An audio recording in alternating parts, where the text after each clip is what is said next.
What is up, Jabronis? JJ back here with Allie, Max, Snyder, and Celtics jersey wearing Travis from Colorado. Travis, you want to tell us a little bit about that jersey we got on? It looks like a little finals pin on there as well.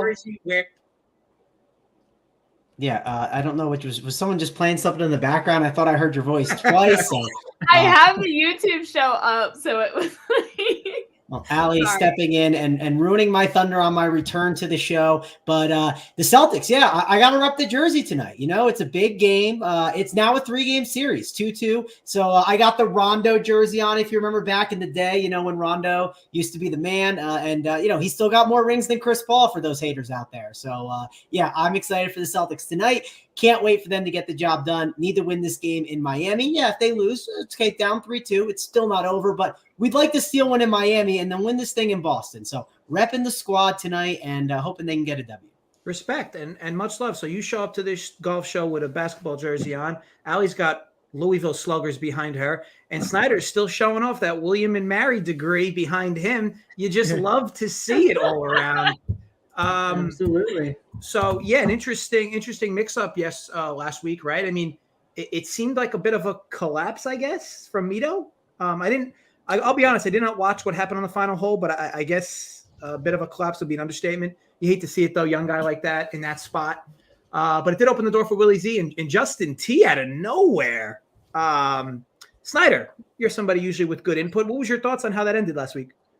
Yeah, it was brutal for Mito there. He just kind of had a complete brain lapse there on 18. He hit a shot where I think he just lost it. The pressure got to him, but he'll be back, I think, at some point. Justin Thomas, I think he was like, I could have swore I seen he was like 100-1 or 80-1 midway through that final round. Like after he shanked the shot too, I think on 13 or something, which is pretty funny. He came back, posted a score, and it was good enough at 5 under. Willie Z couldn't make the putts down the stretch. It was a great event. There was a lot of talk about if there was a wave advantage or not. We proved that there definitely was a wave advantage. I think everybody on the Run Pure Sports side absolutely crushed last week in the PGA, so that was good. I had a really good week as well. So, yeah, ready to battle on here at the Charles Schwab.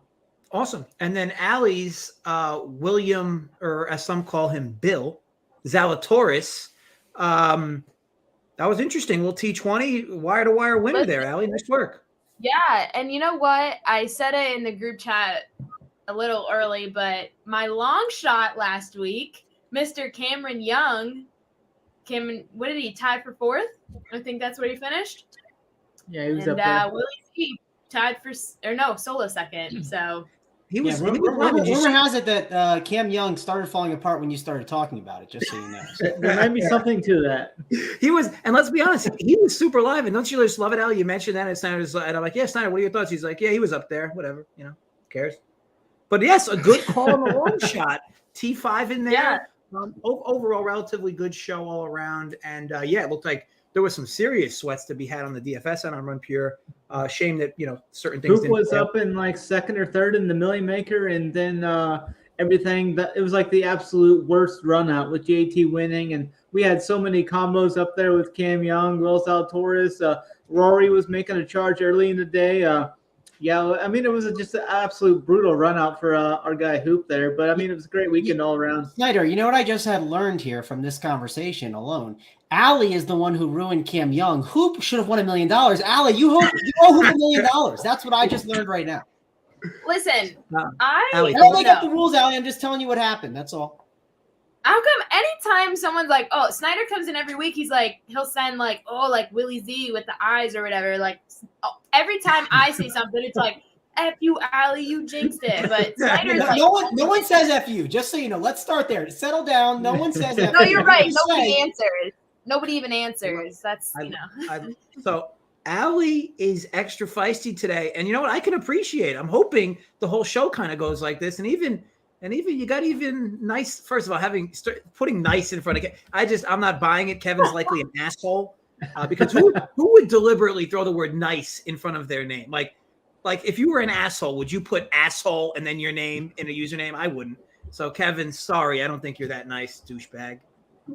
So anyway, we'll move on to the show. Snyder, you want to go through the course rundown? The Chuck Schwab, as some kids call it.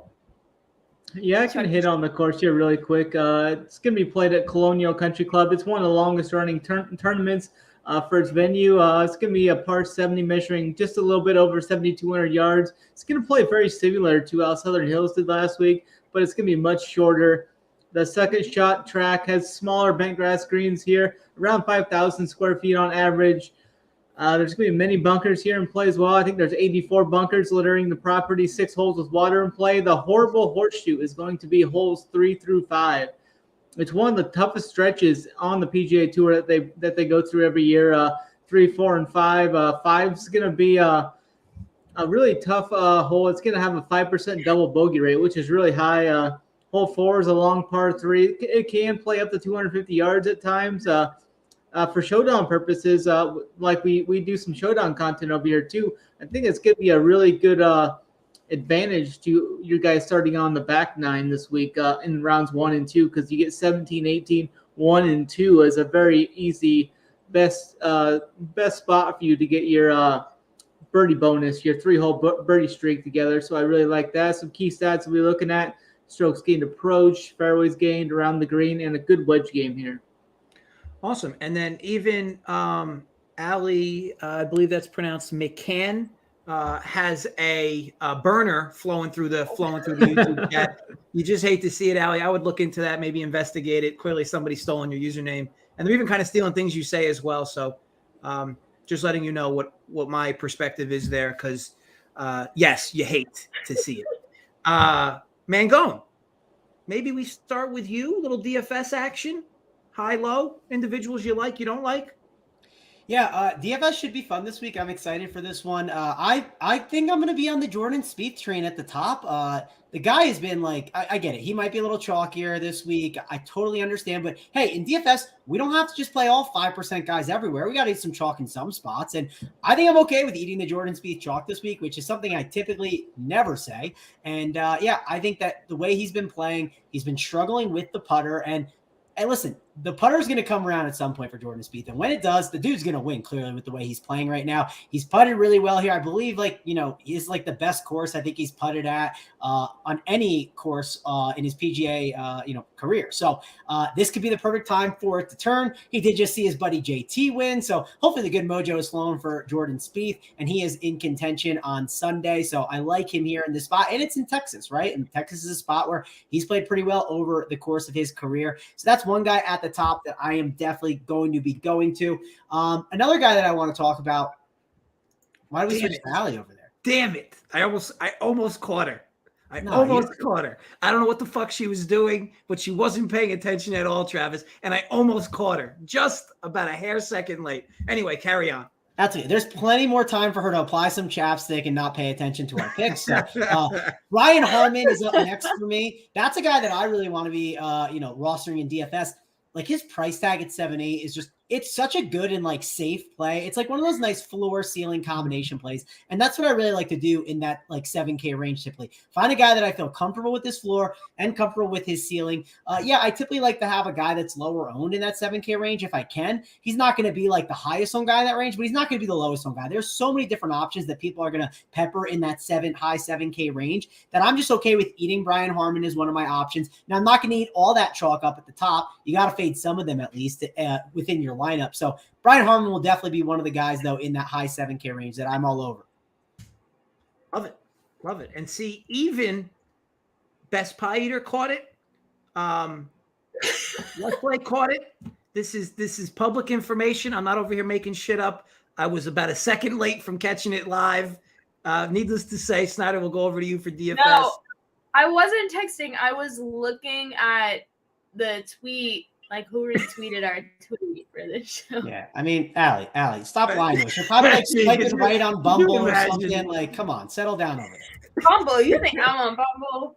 Anyways, I mean, listen, I don't know what the kids are doing these days. I don't know if maybe you're updating your OnlyFans. I don't know. We're the same age. We're not the same age. How old are you? I'm 25. How old are you? I'm 31. We are not the same age. You are not 31. Yes, I am. I am 31. No. Do you want me to get my driver's license? How old do you think he is, Allie? 29? I mean, how old do you think he is? Well, why would I thought he lie was about my 23. age? What year were you born? 1990. Wait. Oh, yeah, okay, that could make sense. This isn't going to go well. Yeah, that's when my brother was born, so that adds up. There we go. Adds up. Look, man, go take it as a compliment. I mean, I got told recently I look like I'm 38. So listen, I got told I look 19. I got told I look 19 the other day. I definitely take those compliments well, though. You're older than Dunkel. That's correct. No, you're 31, right, Mango? Yeah. Are you 32? I'm 32. Your birthday's got to be at the end of the year, I guess. Yeah, December 14th. Don't forget, Allie. I'm expecting a gift. December All right. What? Tough math going on over here in these woods. It's hard to know how old someone is. I can't even get a text back when I'm in Denver, and you think I'm going to go out of my way to wish you happy birthday? Get him, Allie. There we go. You see, light him up. This is exactly how it should be happening. And the chat got to witness all of us trying to figure out how old somebody is if they're born in 1990. And here's the craziest part. I was born in 1990, and I still couldn't figure this shit out, Mangone. So anyway, Snyder, we'll go back to you for DFS. Who's your high price and low price guy? Yeah, I'm going to skip the 10K range for right now. I'm going to go to Abe Answer in the range right below him in the 9K range. He's got a pair of top 15 finishes in his last two trip series, coming off that top 10 last week at the PGA event. So I really like Answer this week. He was really good with the irons last week. He gained 4.6 strokes approach. His around the green game is trending upwards as well. So I really like targeting Answer on a second shot track here in Texas. So I'll be on Answer. And I'm going to go for a value punt play here. I'm going to go with my guy, Kurt Kitayama. He's in the 6K range. He just recently qualified for the U.S. Open, which is going to be here in, I think, 3 or 4 weeks. He shot 65, 66 at a qualifier here in Dallas Monday and Tuesday. So his game's right back where it was. He finished 15th at the Wells Fargo and second at the Mexico Open here recently. So I like Kurt Kitayama for my value guy. Awesome. And Curtis, let's legitimately settle ourselves the fuck down, okay? I don't know how old you are, but let's chill. Let's chill the fuck out, okay? Legitimate. Then there's Allie's burner going crazy again. You hate to see it. Allie, who, by the way, who's been starting to build DFS lineups. Allie, would you like to give any perspective here? No. I don't have any picks right now. But I was planning on building a lineup for this week, so stand by. Excellent. No, I can't give you any information, but yes, I will build a lineup. Awesome. Let's move over to outrights. Allie, we'll start with you. Who do you think wins this tournament or offers the best value at their current price? Yes. My outright, I don't know how. Okay, so I'm going to go with Jordan Spieth. 12-1. Going up top here. I don't know. I really like him. He let me down last week. I had him in a tournament matchup with Xander Schauffele. Clearly, he lost that, but I'm going to pick him as my outright this week. Course history has proven to be extremely important here. His past 6 trips to Fort Worth, he had 6 top 10 finishes, including a win, 3 runner-ups. Performance at the PGA Championship wasn't his best, like I said. He continues his strong ball striking and gained a solid 4.7 strokes on approach, ranking 4th in the field over the last 24 rounds in strokes gained approach. So give me Jordan Spieth. That's my outright. Awesome. And it's Snyder, I'm going to go over to you. The question I have about this week is I always get this wrong, though, in this sport, so correct me if I'm wrong. Doesn't this now seem like an overreaction with JT at the top, or is it just me?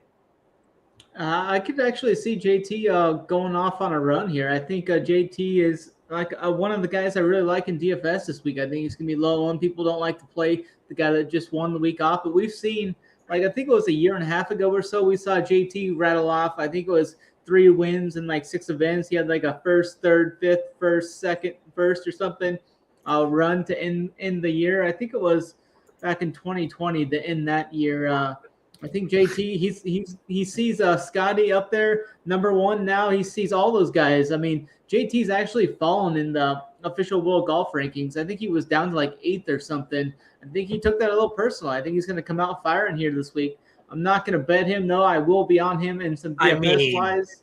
Oh God, Snyder, on most weeks you would have gotten your ass fucking booted right there. I mean, you basically blew the dude for a minute and a half, and then you're like, but I'm not taking him in the outright. I'm not going to bet him at 9-1. I'm going to play him on DraftKings. Sorry, carry on. But I'm going to go for my outright. I'm going to go with Kevin Na at 35-1. He's got some of the best course history here. Yeah, he's gonna score here for us. He won this event back in 2019. He was top 5 in 2018. He's been playing some very, very solid golf this year. He's gained over 3 strokes approach in his last 3 events. I think Kevin Na sets up for another chance to find the winner's circle here. I definitely think he's got what it takes here. He's been figuring out the driver too. This is a shorter track. I think it's going to be a good spot for Kevin Na this week at 35-1 odds. I want to let you know, Snyder, that I had your winner typed out as Justin Thomas at 9-1 after you were, going through your little knob slobbing session with him for 2 minutes. Yeah, and then when you said you weren't, I had to backspace 30 times. So thank you, Snyder, and keep up the good work. Mangone. I was actually going to pick Jordan Spieth as well. I had to kind of do a little pivot there at the last second. Yeah, that's why I said your name earlier, because I watched the show last night and I was like, shit. He took my outright, but I was going to rock with it. I thought maybe we'd tag team this week.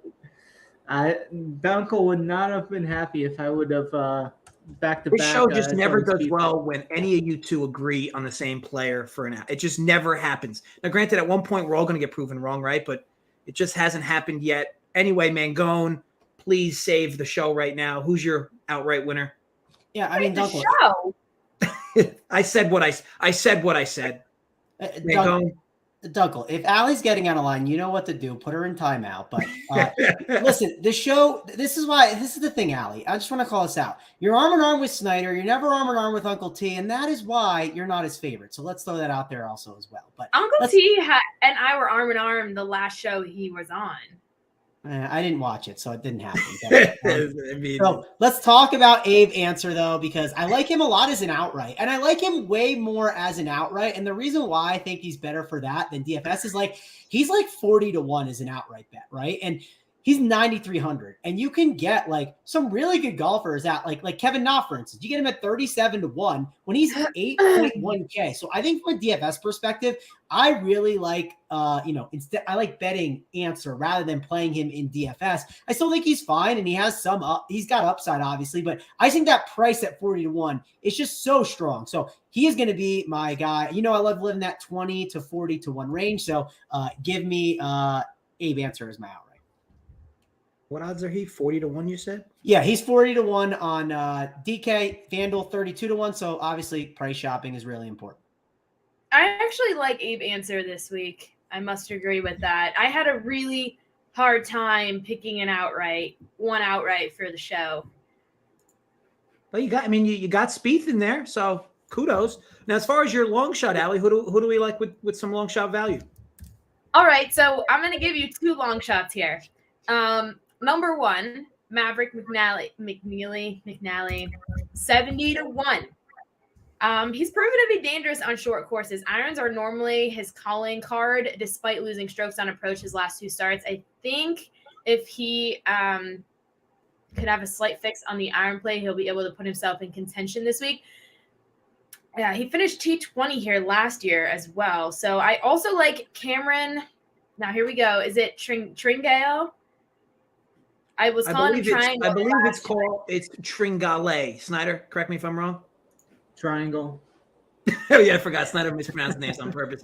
That was not the right person to ask. So Cameron Triangle, 75-1, ranking 11th in the field strokes gained approach over the last 24 rounds. I think he's starting to show some consistency. He's gained on approach in 10 of his last 11 starts. So 2 long shots: Cameron Tringale, Triangle, and Maverick McNeely. I think I still spelled it wrong. Fuck me. No, I'm good. Awesome. All right. 2 good ones there. Snyder, over to you for a long shot. Who do you like? Yeah, I'm going to go down the board quite a bit here. I'm going to go and find a guy that's 180 to 1 odds. He's been playing solid this year. He was third at the Valspar. He recently shot 62 at the U.S. Open qualifier in Dallas on Monday, too. So I like Matthew Neesmith at 180 to 1 odds. 180 to 1? Correct. Holy shit. That's a show right now. Long shot. I think that's Snyder loves himself some Matthew Neesmith. He definitely has one of those posters like on layaway. Like if Mav's not in the tournament, Matt Neesmith's up there for him. Wow. Snyder, I'm impressed. A 180 to 1. Okay. Travis, how about yourself? Yeah, so listen, I'm only going to 50 to 1, but again, I just gave you a 40 to 1. I didn't give you like a 12 to 1 like Allie did on Spieth. I'm just giving you a 50 to 1. I really like Brian Harman. The reason why I like Brian Harman so much is I'm all about the guys that are just like driving it really well and hitting the fairways. And that's one thing that Brian Harman's really good. He's good on these short tracks.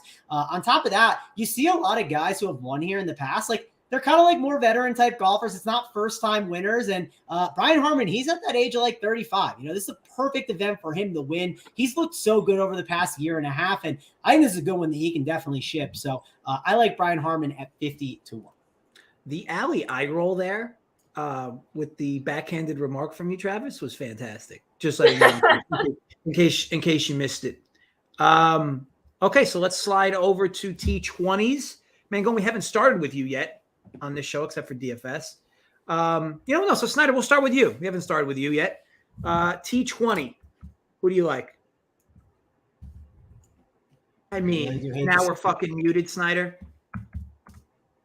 Times are tough. Kick him out.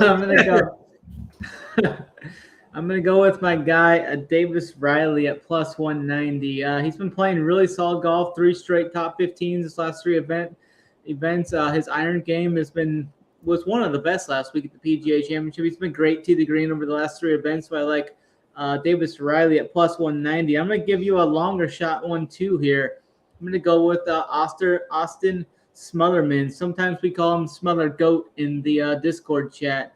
He's a native down here. He's a Dallas resident. He's played his college golf at SMU. He's been playing really good golf here as of late too. He finished 25th in his last event. I think Smother Goat has a chance to top 20 here at 6 to 1 odds. I love how Snyder's like, we kind of call him Smother Goat. I've never fucking heard of this guy, Snyder. So like, there ain't nobody referring to this dude as Smother Goat, okay? Well, Doug, he's been playing some good golf, but here's the thing. We overuse the word goat, right? Like this guy, Austin Smother Goat. I mean, listen, I'm on him this week. I like him a lot, but we overuse that word way too much. I just want to be on that camp, and I want to. Uncle's never in the Discord. You hate to see it. I respected those. They're coming in here just changing people's names and people that we've never heard of and making like their household names. Love it. Mangone, T20 for you. Yeah, so this is one guy that I was just shocked when I saw the price, like because I had an option that I was going to go to, but I said, hey, Ali liked him earlier. Not going to mention him. I'm going to mention the guy that if you price shop, you can get an insane price on. Billy Horschel on the DraftKings Sportsbook to top 20 is plus 130, while on the FanDuel book, he's plus 220. Like, what are we doing here? Those are ridiculous odds. Billy Horschel is one of those guys, too, that I really like to bet on in, like, these tournaments where I think he's playing good golf, and then I don't need to bet him to win, but I like his, like, nice floor-ceiling combination. Even in DFS at 8,500, I think he's a good option. So Billy Horschel at plus 220 on the FanDuel Sportsbook, that's the important part. We're price shopping it. We're gaining 90 cents, which I think is just super valuable.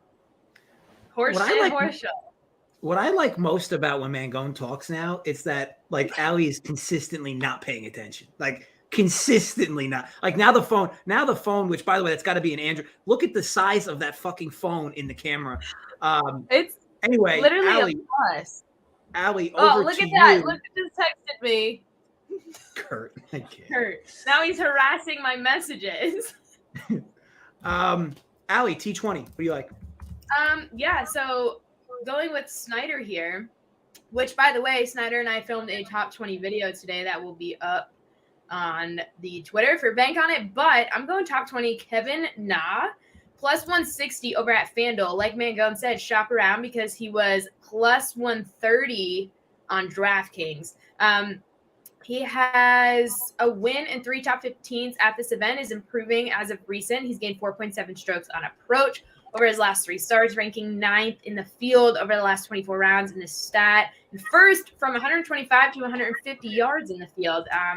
You don't have to be long up the tee here, which suits his game. So I think he can easily find himself top 20 this week, maybe even win, like Snyder said. So awesome stuff. The group is arm in arm on a lot of similar names this week. Allie, we'll go to you for matchups. Who's your favorite matchup this week?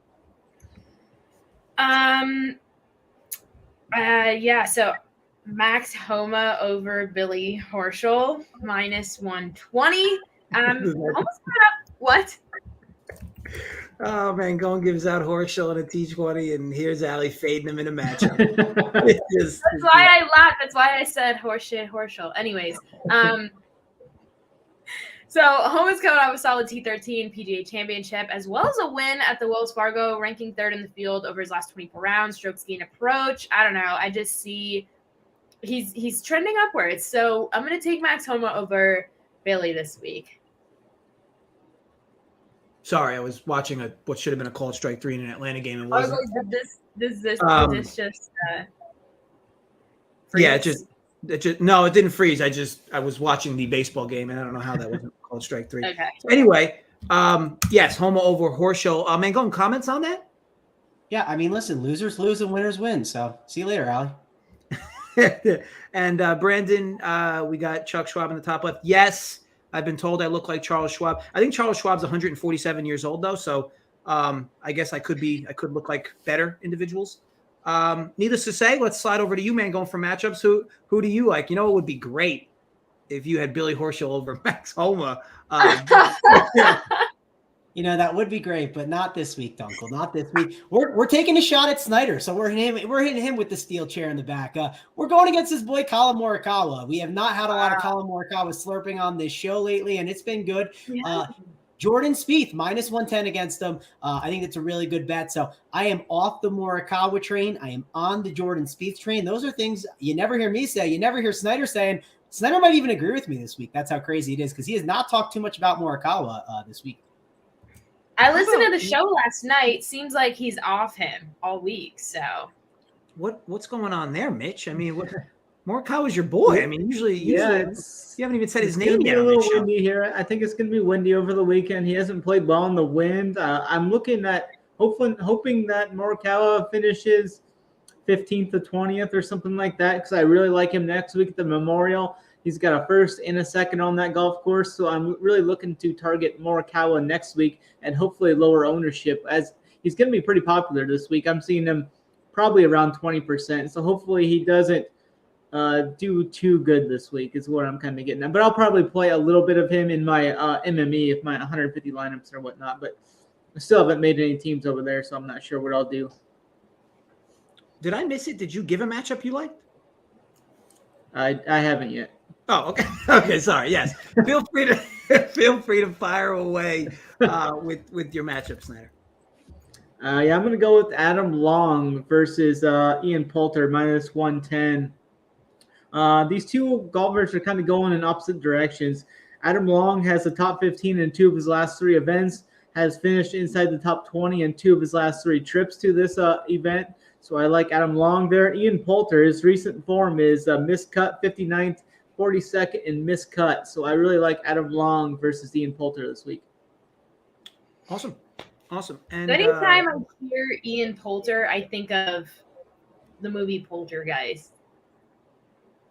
Thank you for that, Allie. That was we and everybody else appreciate that. I just want to clarify. If I said that, I'd be in timeout. I just want to throw that. Well, I'd be in timeout. The chat will agree. If you're a loyal listener, tell me if I'm right or wrong. I would be in timeout for that comment. I've been very diplomatic today about the timeouts.